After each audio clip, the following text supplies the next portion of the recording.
What is happening, everybody? Welcome to the TACBox Podcast. Today is episode, I gotta really write these down. I think it's 12 or 13. It's June 17th. Yeah, I think we're on 12. Wow. Yeah. We're at the dozen now. We've been doing this long enough to, before you know it, it's going to be 122. It's just crazy how it goes. Just like that. How are you doing today, Dale?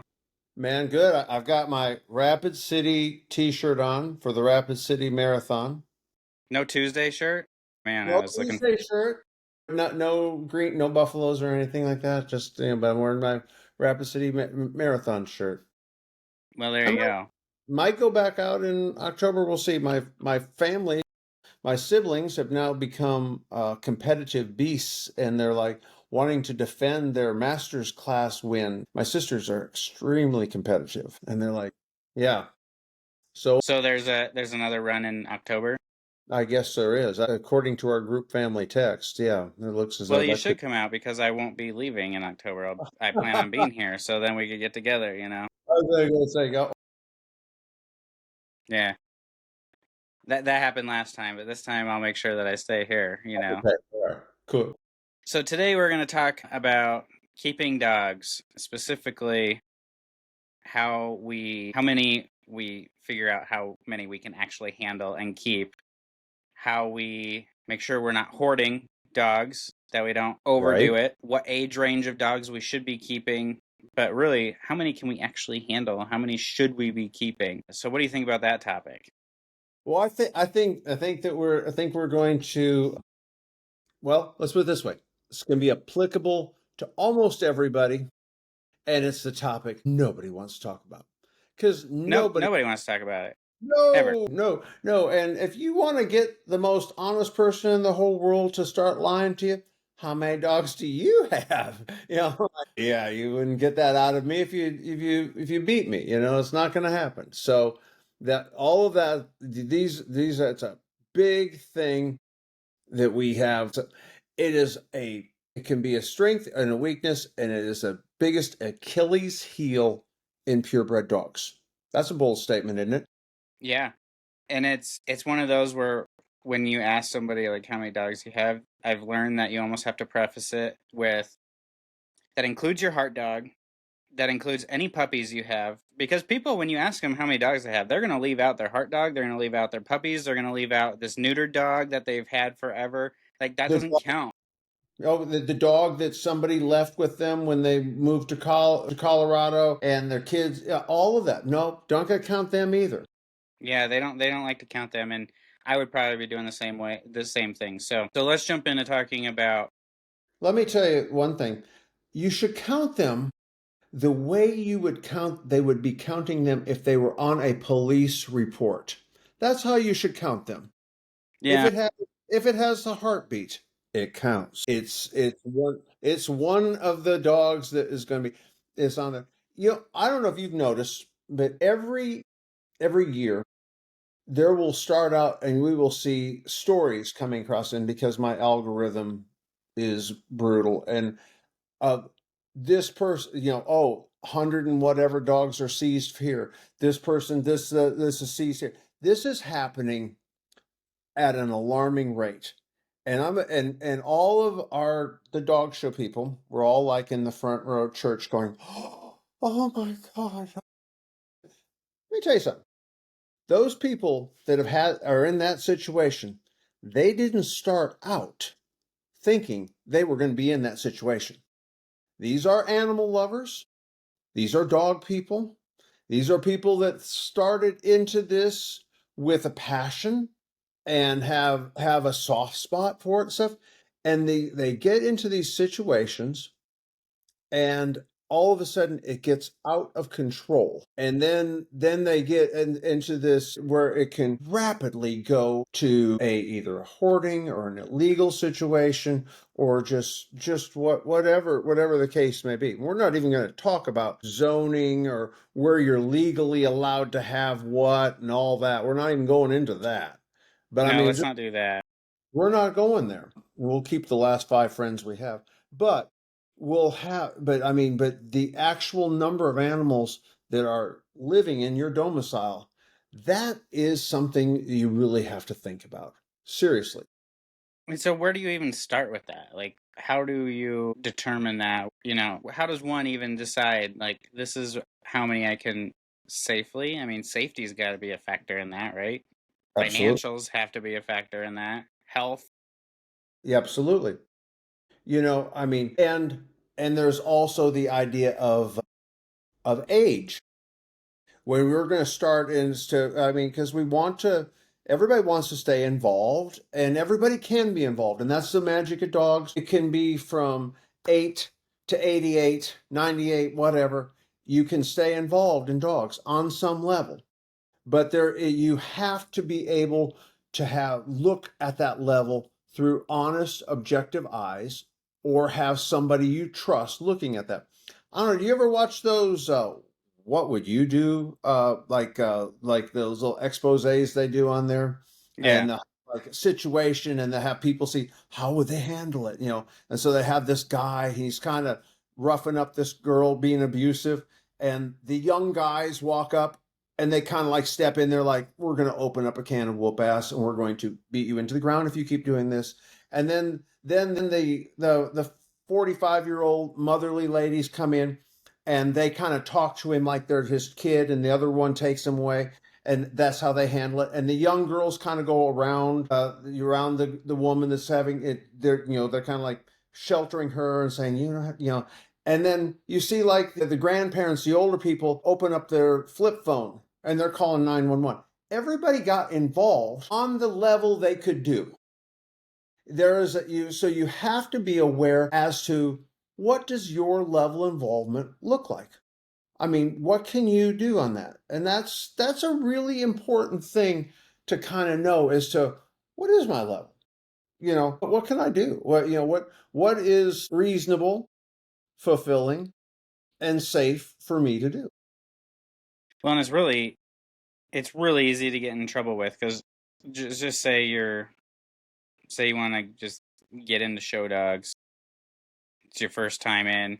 And so you have to buy a dog. You have to get a dog that you can enter, and then you realize, 6 months later, it's like, yeah, I got this dog, but maybe it's not the best dog. So then you get another dog that you're like, well, maybe this dog is better, more towards the breed standard. This, and then Opportunity. it starts Opportunities. snowballing, right? Mm-hmm. And Sure. before you know it, you have 5 dogs. I mean, Like that. is five too many? Well, so I mean, I look at it like this, like, at my age, because I'm 60, and I have one chin right now, Ricky, who's 15 plus. And I think to myself, if I kept another puppy 15 years, that's 75. And if I kept another one, just another 15 years, well, that's 90. So I can say honestly, for me, since I still want to continue breeding, I'm not going to keep any more dogs past that 4 or 5 year mark. I'm going to retire them out. I'm going to put them in homes. I'm going to find couches for them to go in. And so I can continue to breed, and I can continue to have my dogs to show, and have my puppies to do and stuff like that, because I can still go ahead and say, well, I can easily transition these dogs because they're still very desirable to people. They will easily transition. Once you keep a dog to a certain point, there's no placing it. Then you're in for the long haul. And What have you seen as that point? Is it like it past five, like 6, 7 years, and it gets really hard? it varies dog to dog, and it varies breed to breed. And it varies, because once they start losing faculties, losing vision, becoming something that would be like nobody's really going to want to take this on. I'm not, it's not, you're not highly desirable. Then it's kind of like once they start getting over 7, 8 years, that's a pretty old dog. That's an old dog to go ahead and to saddle somebody with, and it's a vet bill. It's kind of I mean, and did you ever watch Lonesome Dove? Yeah, you remember when Captain Call hauls Gus's body all the way back down to Texas, Yeah. and everything that happens to him, and then he's like, I'm going to be a little bit more careful about what I promise to do. So I mean, like my old dog there, I made a promise to somebody that I keep it his whole life. But I'm not going to do that anymore because I'm not. You know, I'm going to keep my promise. I'm going to do it. I mean, I care about the dog, but I'm not going to be able to keep many more dogs 15 years at a crack and because it's not responsible, it's not smart, it's not like I don't want to get to whatever point of where I'm retiring from dogs and going, oh, I've got this whole room full of dogs that are double digit plus. That's irresponsible, and that's not very, nobody wants that.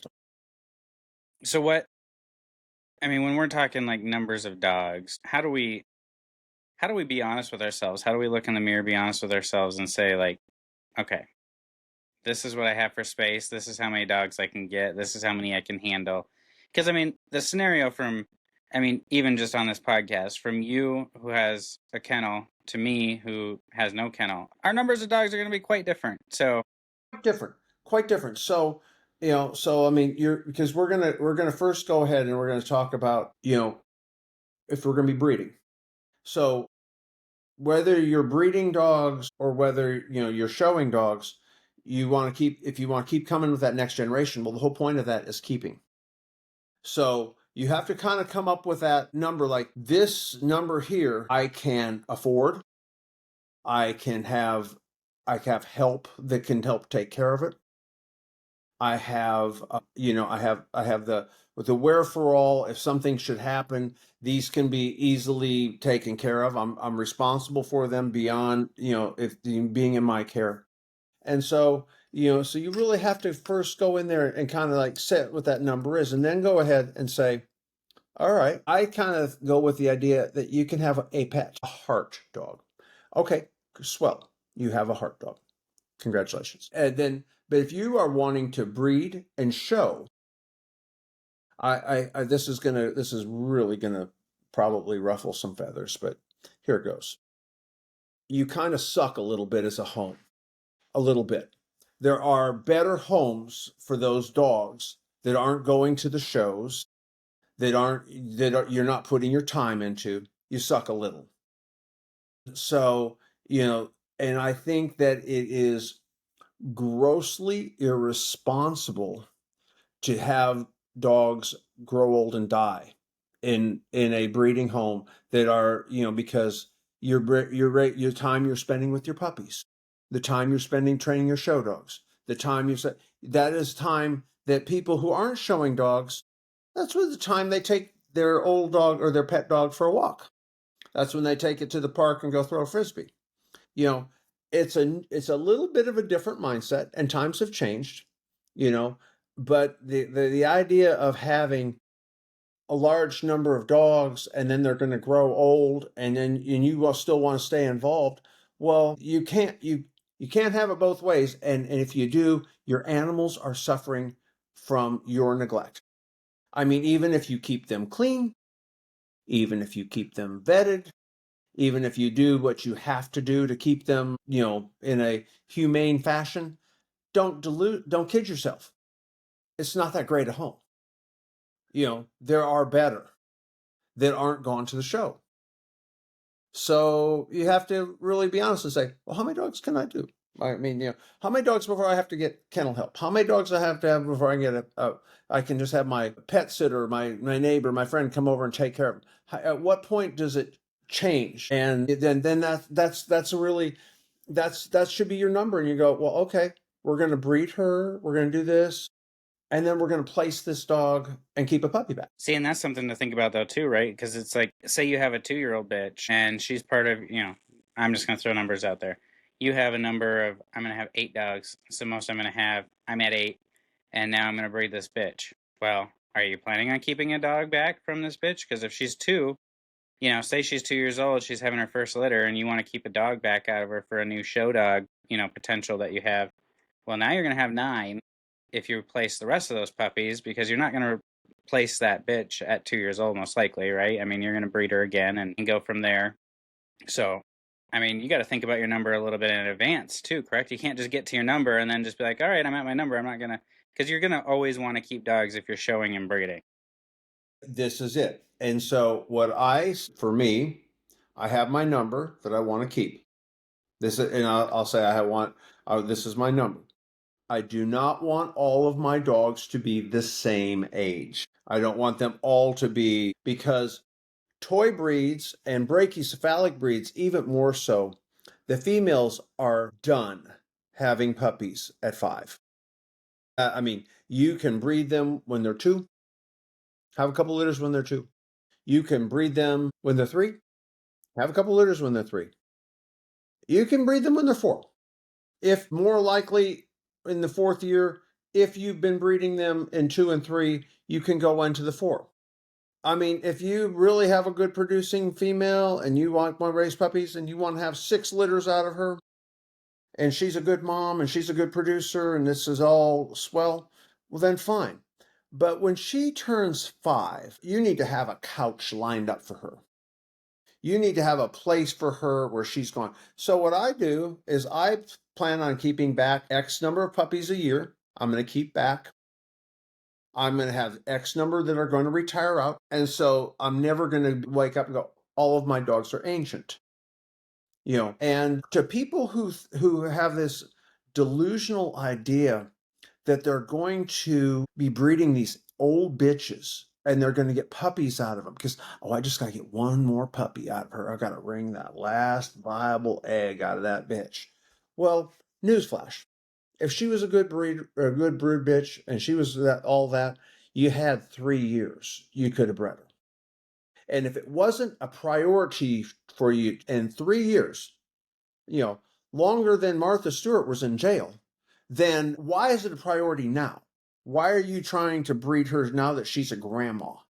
Because, like when a woman is in her 30s and is pregnant, they consider that a geriatric pregnancy. Why? Maybe because you had a decade in there of reproductive time that the body is great. You can do it the next decade, and if you're doing 20s and 30s, you could even roll that on into the 40s a little bit. By the time you're 50, you probably, I'm not a doctor, but you probably should be done having children. Women. I mean, I would, yeah. Women should probably not be having a whole lot more plans and a lot more kids after 50. So this is where your dogs, by the time they're 5 years old, put them in a home. They're still viable. They still look nice. They're not a vet bill with on a leash. People can still have them for another 5 to 10 years and enjoy them. And so it's kind of it's like they're getting something good. You had an opportunity to get 4, 5, 6 litters out of them. Don't be greedy.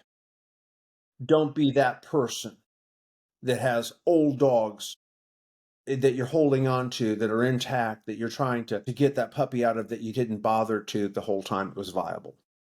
That's not responsible dog ownership, and that's not being good to that dog.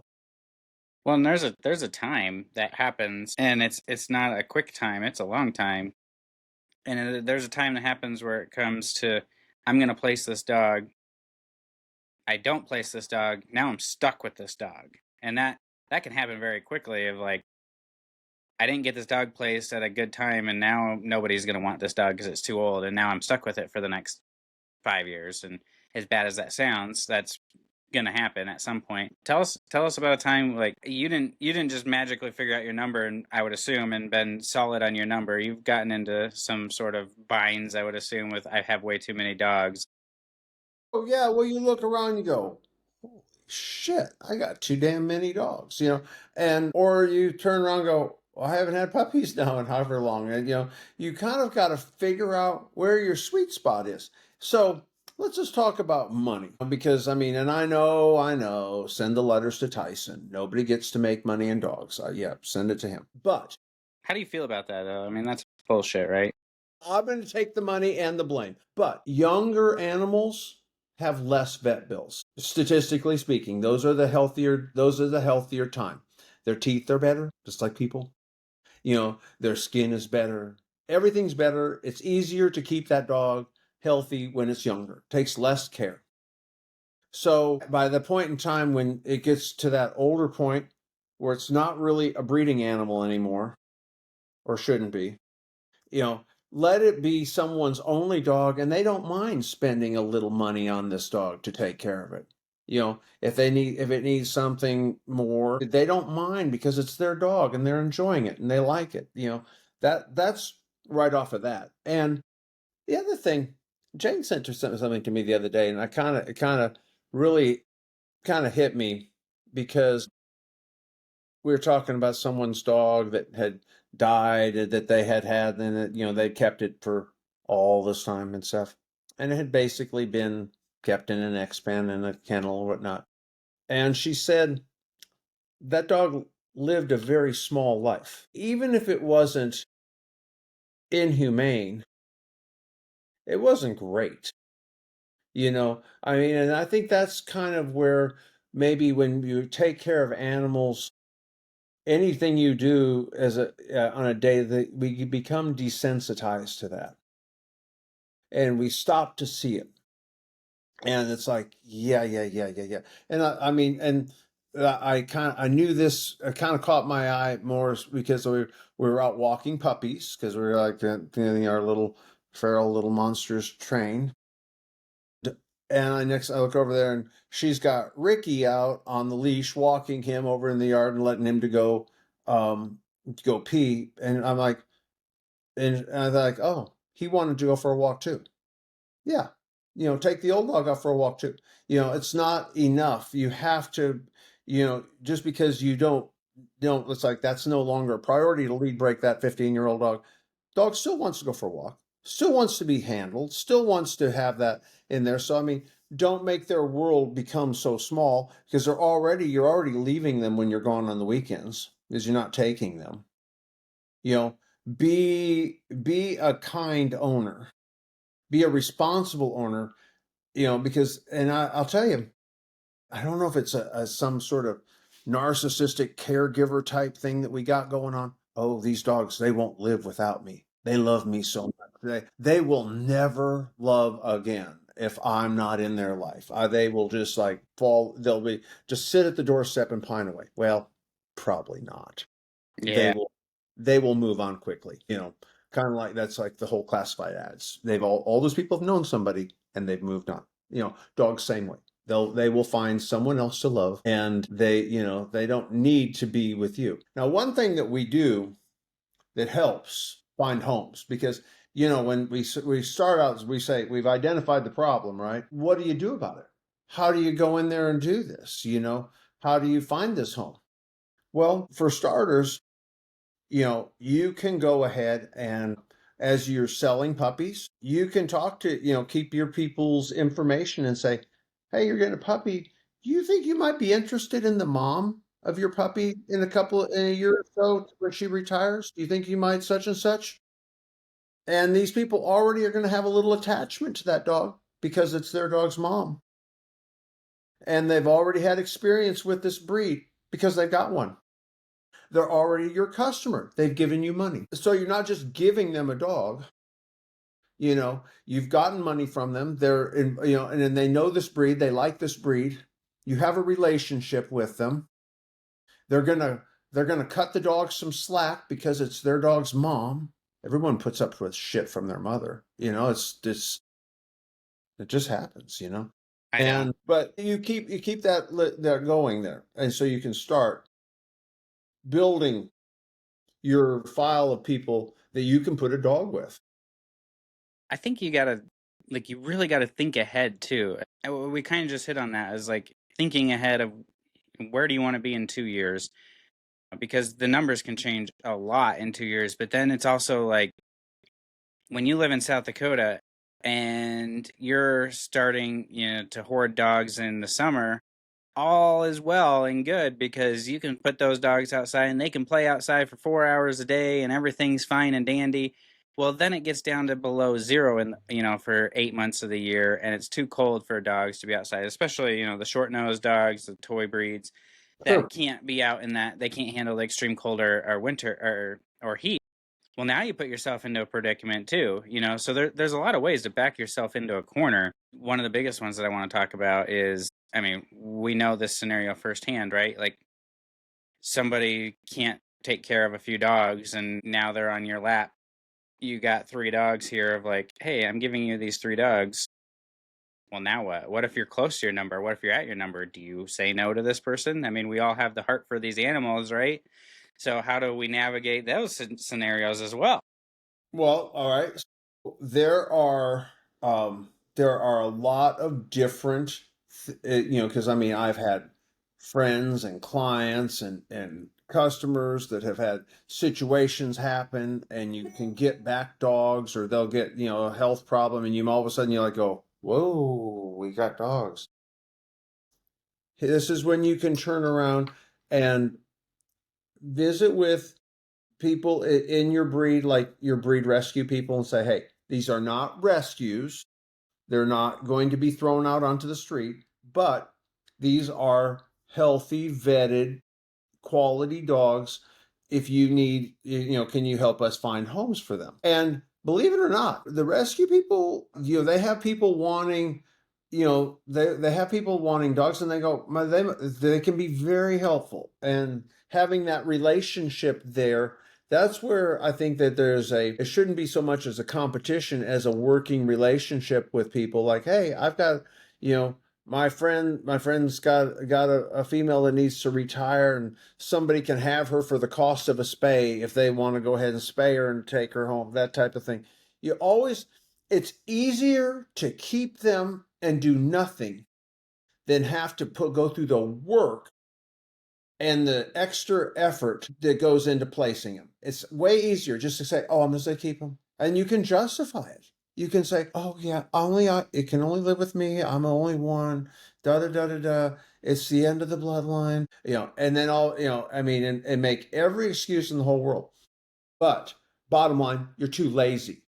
You're not willing to put yourself out there to take the abuse, the annoyance, the extra trouble, the bother of having to answer 4,000 questions on somebody you're going to give a dog to, and they're going to take up a whole afternoon of your time, and they're going to make you crazy, but they're going to love the damn dog. You owe it to the dog. You owe it to them. I mean, and one thing that I see, and I don't know if you've seen this out there, is people's circumstances and their situations. Things change slowly around them, and you don't see how things maybe really look. And I've been to friends' houses and stuff, and like going, that needs to be. We probably need, that needs to be addressed. And to them, it happened gradually. It happened slowly. They didn't stop to realize, like, they maybe have some dogs that need grooming. They have some dogs that maybe need some maintenance things done. They have dogs that they need to do work on their whatever their kenneling facilities, whether it's a room in their house or whether it's the whole house or whether it's a building, wherever these dogs are, maybe they don't really see how it looks, and they go, oh, well, we just did that. And if you really were to like put a date, go find the receipt from Lowe's, it was probably like 12 years ago you painted that, and it looks pretty bad right now. And because people are oftentimes shocked, they're like, what, mine? Oh, what, my, and we get kind of good at taking care of our dogs, and we know all of the corners you can cut. And this happens a lot in coated breeds. We go, oh, I can just go ahead and go shave that dog off and clip it up, and I can take care of that in 2 hours. That dog will be all good, but you didn't. And then you didn't do it the next week, and you didn't do the following month, and you didn't do the other three. And now all of a sudden you have like five that look really bad. And maybe you can fix it in 2 hours apiece, but people looking in go, well, that's a terrible situation. That's an abuse situation. That's this. And that's where these people who are Can be, not always. Some of them are mentally disturbed. They're, or they got problems, which, mentally disturbing dogs, what a shock. But they can get themselves into these situations and not be bad people, but they just didn't have that person from the outside going, oh, hell no, stop. No, no, no, no, no. You can't do that. You need to do this. We've got to place some of these animals, that kind of thing.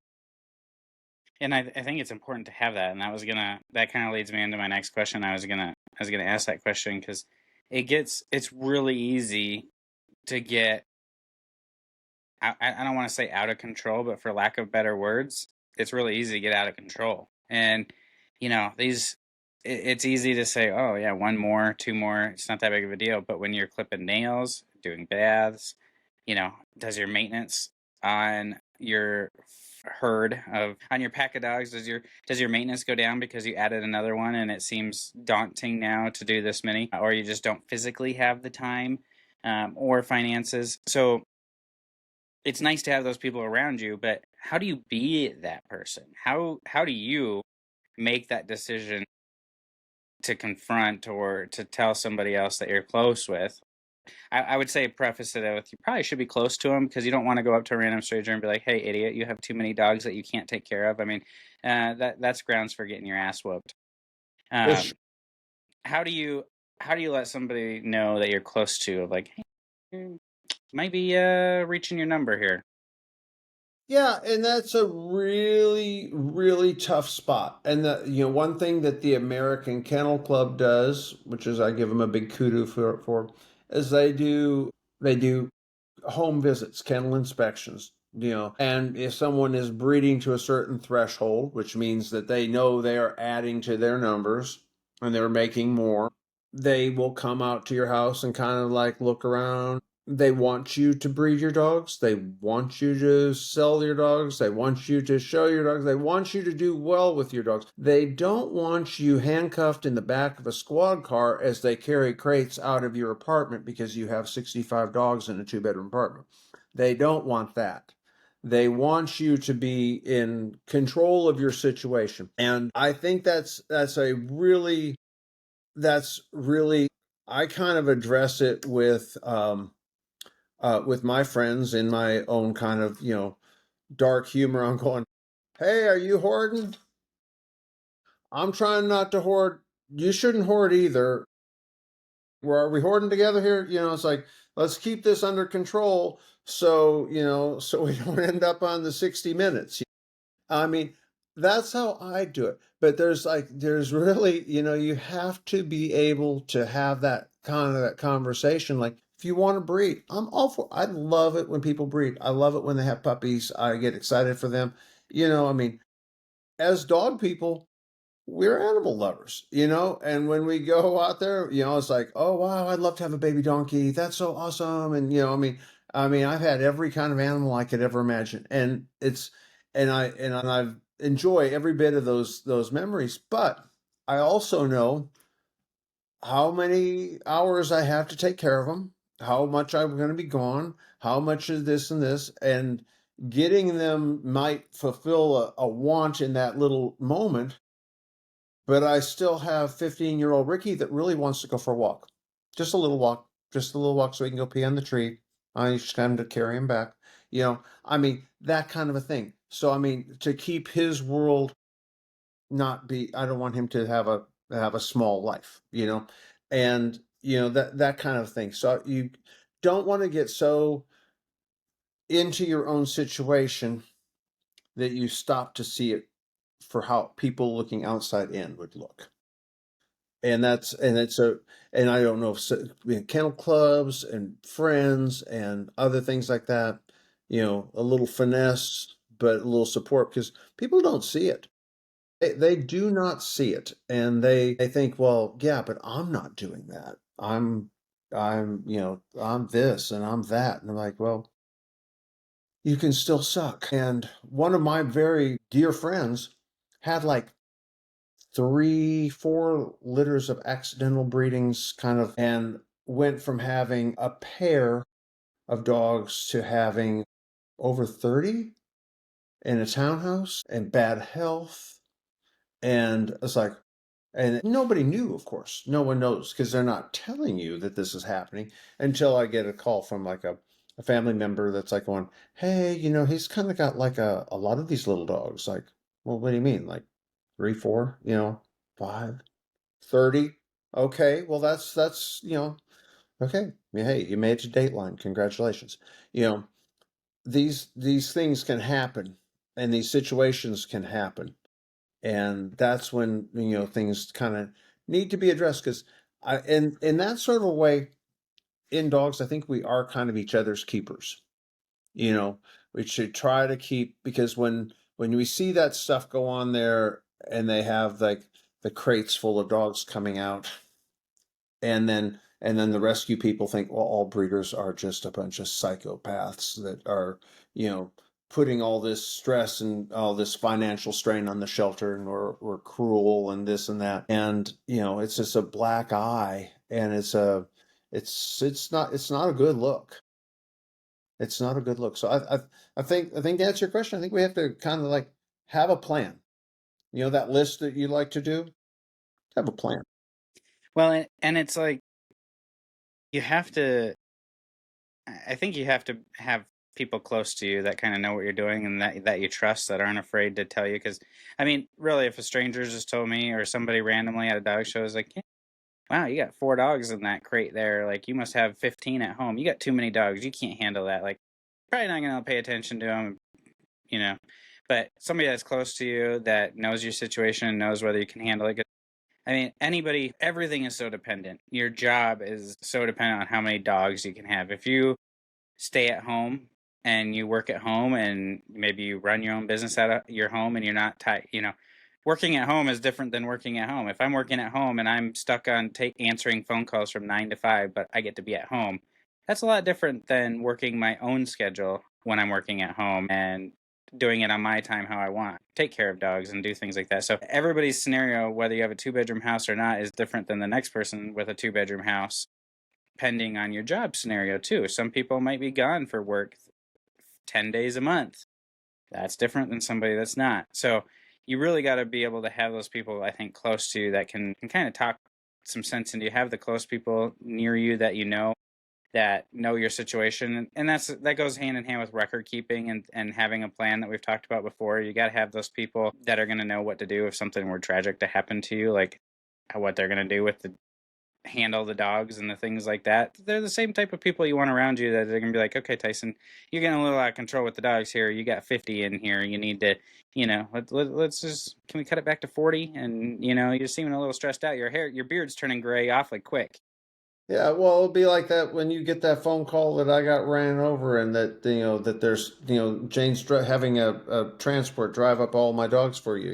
It'll be that kind of moment for you. But it seriously, we do have to have that. And one thing that is kind of a pretty helpful thing that can work if you invest in the relationship, is you can do a guardian home. And this could be someone that's maybe a pet person or someone and says, I really like this little dog. And you're just like, hey, you keep her. I want to do 1 or 2 breedings from her. And then we're going to spay her, and you can just keep her for the rest of her life. And that can, that could work out a really great thing where you have like a home for the dog. And maybe you showed it, you finished it, and now you're just going to want to sit back and, it's going to come in season. We're going to breed it. I'm going to take it back and whelp it. And then I'm going to keep what I want from the puppies, and you can take her home. And whatever arrangements and whatnot, you obviously have to talk about all this stuff as far as like the care and if it's the right place for the dog and all that. But those are options where you can have dogs in play for your plan that you don't have to physically keep, and because that's where, when you start getting into breeds that are easy to keep, those are breeds that are easy to hoard. And when you get into breeds that require more grooming, those are breeds that people can tend to get more in trouble with. And if you start, even though we're not going to talk about like legal kennel zoning and all that, that'd be a bad idea if you kind of had an idea as how many can you actually have where you live. That be a thought, just kind of like how much are we bending this rule here? Because when you have those dogs in your house, you need to be update. Need to have files. You need to have shots. You need to have rabies. All of that's like either vet coming out today. I'm giving some puppies some shots that I'm holding on to for every year to come out and give them the shots. So I have keep my files updated and stuff. But it is an important thing to kind of keep that where you are. Like, are we in the building point of our kennel? Are we in this? How many pets are we going to keep? We have this really nice little male dog and we grand championized him, but we're probably not going to show him anymore. Is there someone that would be willing to take him? That maybe they don't even need to have papers. Just take him and enjoy him, have him as a pet. And if you want to breed to him, you can go back and use him. It's amazing how often you don't, but you think, I've spent all that. Don't get caught up in your head like, oh, I spent all this money on this dog. That's not the part of dogs that you're going to make any kind of money from. You're going to make money from the part of raising and selling your puppies, and the idea of having the fewest number of dogs that you can do the most with is the thing. The idea that you're working with 2, 3, 4-year-old dogs that are coming in season twice a year. Maybe they're naturally whelping and conceiving, having healthy litters. For me, when I want to keep back, if I have a really nice bitch, I try to keep back from her first or second litter. I want to have, even if I've bred them a few times I find that I'm happiest with those puppies from those first matings. That's when she's young and her hormones are high. And you watch, when you start seeing how it gets progressively harder to breed them as they get older. One of my very dear friends has a lovely bitch, and she's getting kind of towards the end. She's not there yet. But like her progesterone went from a baseline number to like really high, really fast. Well, because she's getting older. She doesn't have like young animal hormones where she's gonna. So it's harder. We'll get her bred because we have more tools and we can do things now, but those are things that as we start having to supplement things like that, productivity and all that drops off. So you don't make anything by keeping these animals. It's just, you're just saving yourself the trouble of having to place them, and the trouble of having to deal with negativity and pain in the ass people and that kind of stuff. Which is most of the battle, pain in the ass people a bit. So we've talked about numbers of dogs to keep in this episode and hoarding. And at this point, probably 90% of the people listening are extremely interested in this episode because it applies to everybody. But we probably have 4 people right now, or four different types of people. We have the people that are like, who are you to judge? We have the people that are like, I'm not hoarding. That's not me. And then you have the people like, I know somebody that's hoarding. And then you have the people in denial that are hoarding, but like they're not going. So we have the different classes of people that are listening to, and we probably all fit into one of these areas. So maybe you have the people that are gonna sit back now and look and like, crap, maybe I am hoarding. I should probably figure this out. Where do they go next? How do they even start to think about looking at a pack of dogs and like, I have maybe, let's just throw numbers. I have 10 dogs and I need to rehome 2 of them. How do they even start? How do they start? That's a very good question. So, for starters, if you want to go ahead and, maybe ask someone in your life, in your circle, one of those people that has been there for you thick and thin, that you trust. They've held your hair when you threw up in the toilet. You're ride or die people. Maybe you need to ask them, does my house smell like dog? If I had like somebody from the neighborhood, if they walked in, would they be like going, wow? Do I have to put my dogs out 2 or 3 at a time so I don't get busted on I'm having to do 4 sets of 4 dogs because no one knows I have 20, that kind of thing. So you need to talk to your rider guys and kind of get some honest feedback.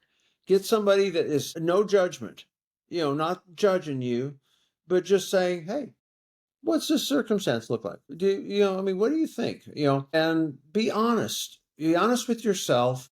It's the best. If you can do this, you can stay involved in dogs on a more rewarding level longer. You can be more involved. You can have more fun. It will be more positive. It will not run up your expenses. And you can do the right thing for your animals. And that's at the end of the day, if doing the right thing for your animals, even if people like or don't like, who cares? Really? I mean, who cares? If they're judging you, you don't care anyway.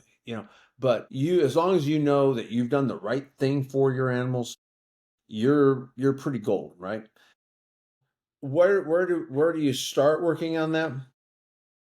Going through those people that you've had dealings with, or really you people that have gotten puppies from you.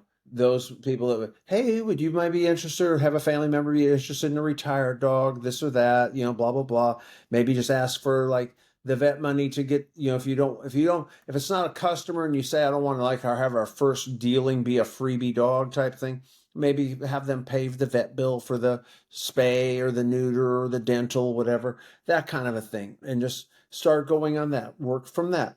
Talk to your people and in your breed club, your parent club, breed club, rescue.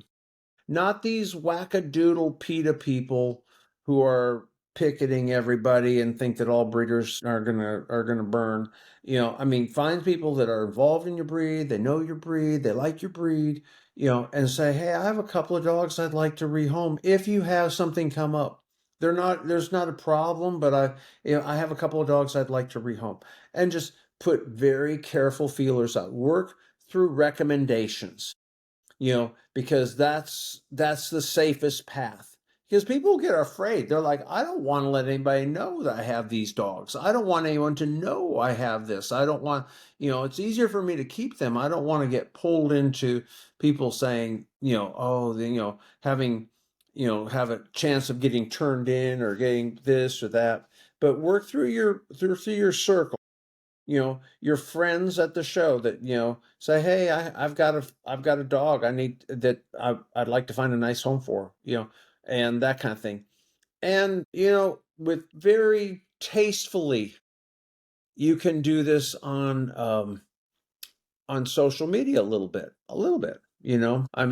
You can go ahead and put stuff on there, not like I have a dog for sale, but you could go on there and say, Lily's going to be retired and maybe, looking for a special lap, that kind of thing. That's harmless. You can kind of work through that and, start, but it is work. It's easier to just keep them and let them destroy your house and destroy your life because you're going to be guilty.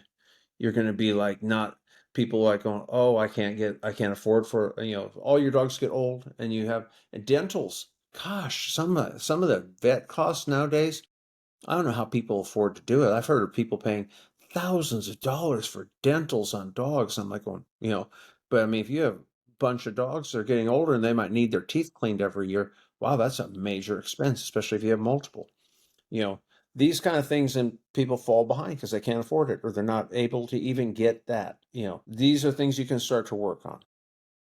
Well, and even like what's more, and maybe this is a dumb question, but to me, I ask myself like, what's more rewarding, having a retired dog living with me that I'm not focused on because I'm focused on my younger dogs and making sure they're show ready. So this dog is getting, I don't want to say neglected but for lack of better words, not as much attention as the younger dogs.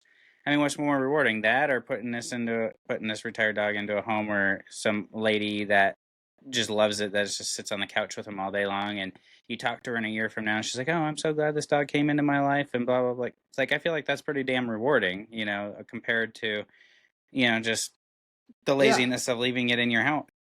right. I mean, the greed and the laziness. I mean, those animals that we've shown and stuff, their lead broke, They like to go for walks a lot. They like people. They're travel trained. They're good to ride along. I mean, these are great pets for people and they love them. I mean, you have to like do an evaluation, like you were evaluating that, like what kind of home does this dog need? Does it need kids, not kids, a yard? Is this a dog that could live in a community with no fencing and just go walk for potty? All of those are things, just kind of like figure out, take a moment, figure this dog out, figure out what it needs, figure out where it would bloom, and then start to target those areas. And I think that vets and groomers, I know when we used to have our grooming business and some of our customers that, would took fabulous care of their dogs and they would lose a dog and they'd say, I reach out to my friends, go, hey, you have a poodle you want to retire out, Mrs. Johnson? She had that dog groomed every 2 weeks for the last 16 years. Great home, I mean, that kind of thing. There are people, that know the care of this dog, know this breed.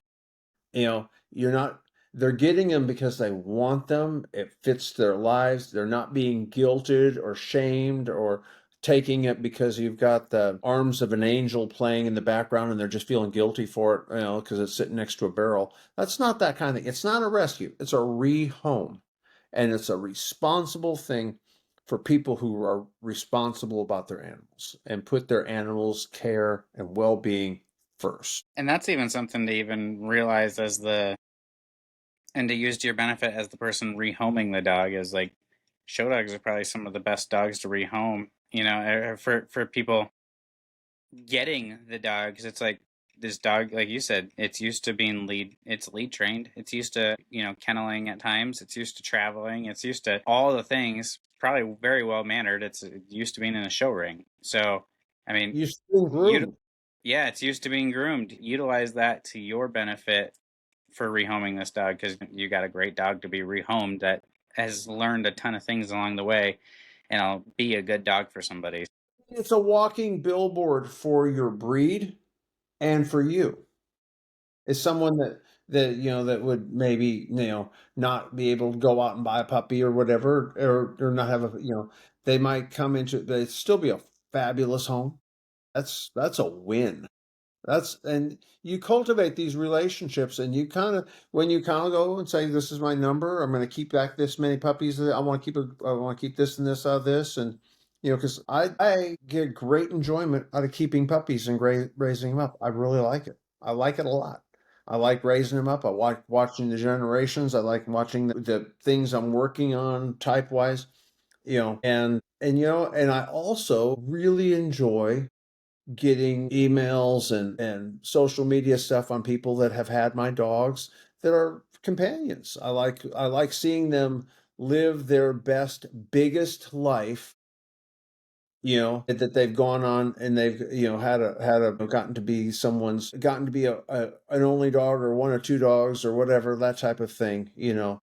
I think that's a great thing to be able to do. And you meet some fabulous people.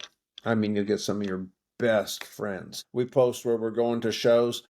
It seems like almost every other time it's like someone that has a puppy from us. Oh, are you free for dinner? We'd love to see you. That kind of thing. I mean, and it's wonderful because you've met these people through this interest in your dogs. And it's just a great thing. But it is work. And it does take an investment of your energy, and you have to sometimes, make some hard choices, and you have to like go ahead and go, oh well, yeah, we spent a few $1,000s on that dog and she didn't produce. Oh well, but we're not going to keep her until she's 100 and has cataracts and can't see, and she's, okay, we're not going to do that. We owe the dog too much. And not every dog works out as a breeding dog. Not the same way not every dog works out as a show dog. Okay. But there's never a reason for old dogs to be in a kennel. That's Well, and just, sometimes, I mean, there's scenarios where you're going to lose money. I mean, you might buy a dog that's a puppy and be like, I'm going to raise this dog and I'm going to show her as she develops. you're realizing she's not going to be a show dog, and maybe the older she gets, the more she's deviating from the breed standard, and you're like, I don't even want to breed this dog, and now you're rehoming the dog. Well, you're not going to get your money back out of the dog, and that happens. That you have to be okay with that and be able to draw the lines in the sand of what is this, what is the purpose at this point. And that's another good way to find your number too. Like, what is the purpose of this dog right now, and what is the purpose going to be in 2 years of this dog? And maybe that's how you figure out, like, okay, still has a purpose right now. I'm going to breed her one more time, and then I'm going to retire her, put her in a pet home.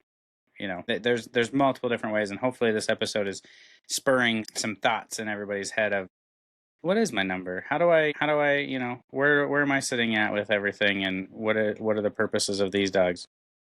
What should I keep every year in my rotation? Who's going? How many are going? How many can stay? How many litters do I want to have? So do I want to have 4 bitches that are breeding age? So I need to have 4 bitches that are going to be between 2 and 4.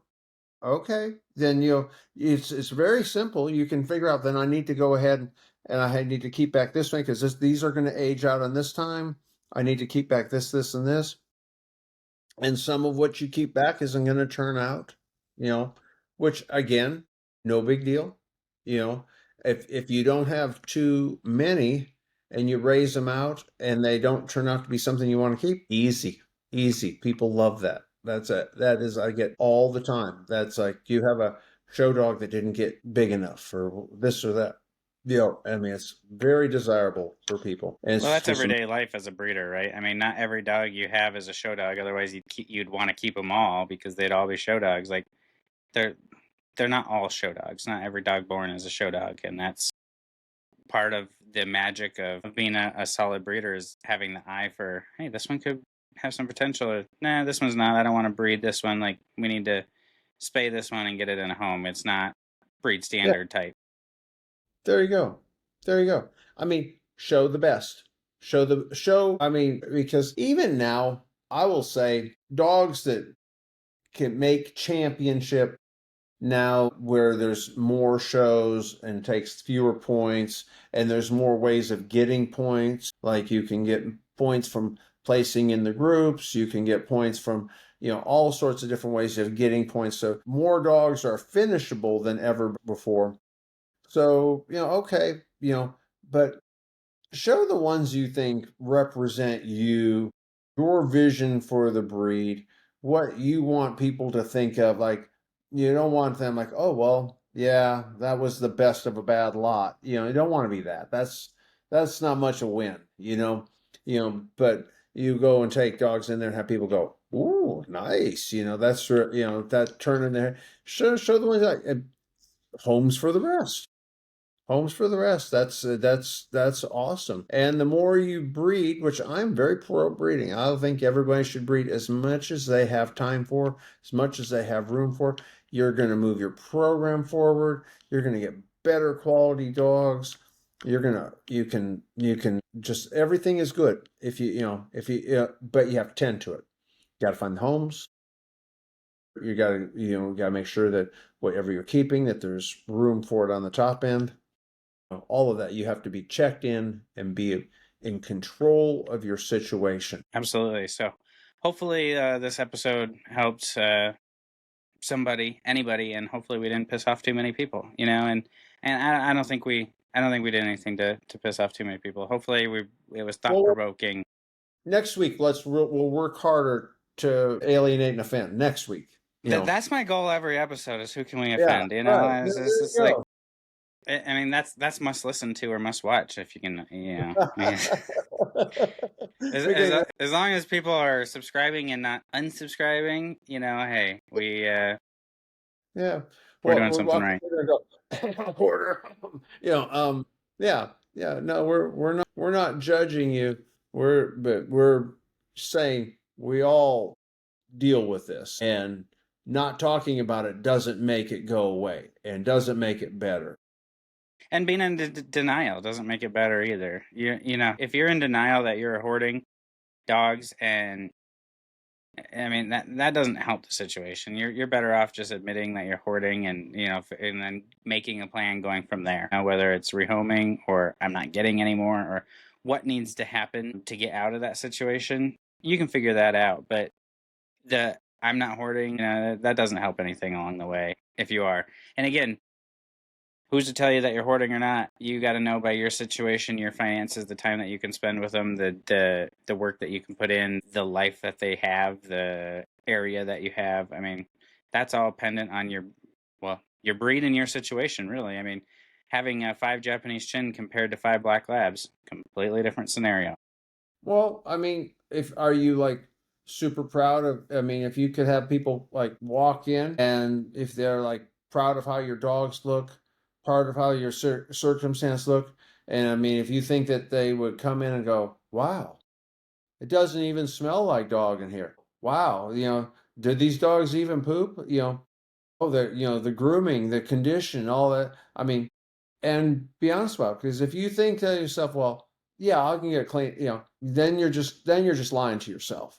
Then you're lying to yourself, and you're going to end up because you own the dogs, but the responsibility owns you back. And those little furry four-legged friends, they can get you in some big trouble. And I mean, we can forward you over the links of people who probably started out with great intentions, never thought that this was going to be, this is my life, or that, or there's like, show people that aren't showing anymore and they just have a whole bunch of dogs that are in poor condition and they get in trouble. And I mean, I've already seen that like 3 times, 4 times this year. I was like, this needs to stop. We need to, as a community, speak to our stuff and kind of like go, hey, it's no shame in finding a good home for a good dog. There's no shame in that at all. Yeah, absolutely. All right. Any last words before we wrap this up? Hey, no, it's great. It was awesome. Looking forward to next week. Was that episode 30? Something like that. Yeah. Looking forward to that. So send us ideas. We're always open. Yeah, absolutely. Send us ideas. We want to talk about what you guys want to hear. Otherwise, I'm coming up with ideas. Dale's coming up with ideas, and it might not be what you want to hear. So send us. Oh, you get a little sketchy there. Yeah. Yeah. I mean, you never know what we'll be talking about. We might be talking sports at some point. Who knows? Or running, or boating, weather, all the above. Dog track. Yeah. All right, everybody. Thanks for tuning into this episode. We appreciate you. Don't forget to subscribe on your favorite podcast network, to YouTube, and follow us on Facebook, the TACBox Podcast, and join our group where we can have fun conversation and answer any of your questions. Until next time, for Dale, I am Tyson. Have a great day. Bye.